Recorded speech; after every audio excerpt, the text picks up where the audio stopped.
ওরে আল্লাহর বান্দারা, মানুষ তো হইলাম, তবে আমি যদি জাহান্নামের লাকড়ি হইয়াই যাই, ওরে আল্লাহর বান্দারা, জাহান্নামের গরম কেমন করে সহ্য করবা? ওরে আল্লাহর কোরআন যদিও তোমার অন্তর বলে সত্য, এই কথাগুলো সত্য।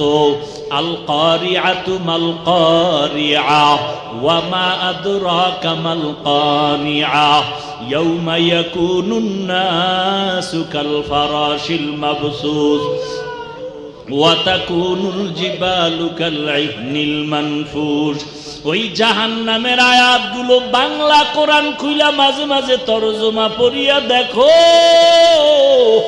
আল্লাহ তাআলার জাহান্নামটা কত ভয়ঙ্কর। আল্লাহর নবী একদিন ঘরের মধ্যে বসে বসে কান্না করেন।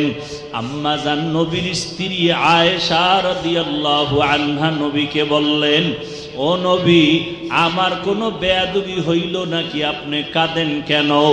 নবী বলেন, আয়েশা, তোমার বেয়াদবি হয় নাই তো আপনি কাঁদেন কেন? মায়ার নবী, রহমতের নবী, আবার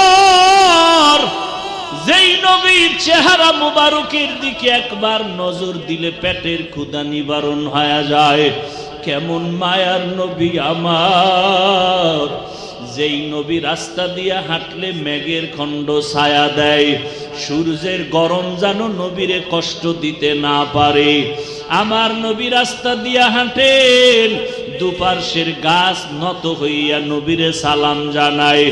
আমার নবী যেখানে কদম দেয় ওই জায়গা থেকে দীর্ঘদিন মিশকের ঘেরান আসতে থাকে।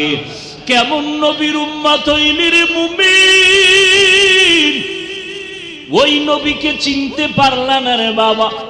কেমন মায়ার নবী আমার। আম্মা জান আয়েশা রাদিয়াল্লাহু আনহা বলেন, আমি নবীর ঘাম বোতলের মধ্যে ভরে রাখতাম। বড় বড় অনুষ্ঠানের ভেতরে নবীজির ঘাম মোবারক মেশক আর আতর হিসাবে আমরা ব্যবহার করতাম। আমার নবীর ঘাম থেকে মেশকের ঘেরান। এরে নবীরা আসে, আল্লাহর নবী বলেন, আয়েশা, আমি কান্না করি একমাত্র কারণ হলো হাসরের ময়দানে ভয়ঙ্কর অবস্থার কথা আমার মনে পড়িয়া গেছে। ওই হাসরের ময়দান এত ভয়ঙ্কর, হাসরের মাঠে সব নারী পুরুষ উলঙ্গ দাঁড়াবে।